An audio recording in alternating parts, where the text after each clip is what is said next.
Bonjour et bienvenue aux Chroniques du curé de l'Île.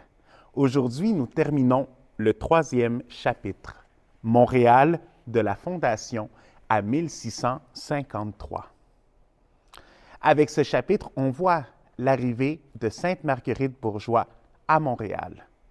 Et avant son arrivée, bien, on nous met en place pour pouvoir voir comment est-ce que la Fondation s'est réalisée avec Jeanne Mance, avec Maisonneuve, comment la première année, ils vont la décrire, se passe d'une façon agréable, dans le sens qu'ils arrivent, ils voient ce printemps, cette beauté, ils peuvent célébrer la messe et vont s'installer peu à peu. Mais on nous parle également des années subséquentes, les années où les difficultés commencent à arriver, que ce soit s'habituer et s'adapter au climat, mais qui va quand même présenter des belles opportunités spirituelles, des beaux moments de foi.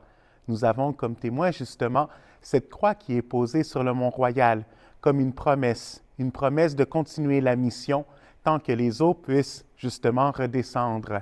Et c'est ce qui est arrivé. Mais également, on va nous présenter ce qui sera un peu plus difficile par après. Donc, ces échanges avec les autres peuples, parfois conflictuels, d'autres fois qui se déroulent dans la paix, mais également le manque de bienfaiteurs et donc le manque de ressources financières. Et malgré toutes ces difficultés, bien Maisonneuve arrivera à trouver justement de France un deuxième envoi. Et c'est là où on voit Marguerite Bourgeoys arriver à Montréal.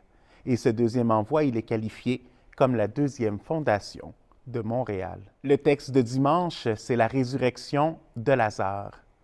Et ce texte nous démontre comment est-ce que Jésus vient pour transformer. Il vient donner la vie là où il y avait la mort, il vient donner la joie là où il y avait la tristesse. Le Seigneur nous invite à sortir de nos tombeaux, à sortir à ce qui nous éloigne de lui, pour pouvoir trouver sens et pouvoir trouver vie dans sa parole. Alors, pour les annonces paroissiales, eh bien, je vous transmets l'information de l'horaire de la Semaine Sainte. Alors, les messes dominicales restent telles quelles, mais nous ajoutons donc la messe du Jeudi Saint, la commémoration de la Sainte du Seigneur, à partir de 19 h. Le Vendredi Saint, l'office de la Passion sera à 3 h et nous aurons le chemin de croix également à 19 h. Et puis le Samedi Saint, pour la veillée pascale, nous aurons à l'occasion baptême et confirmation également, se déroulera à 19 h.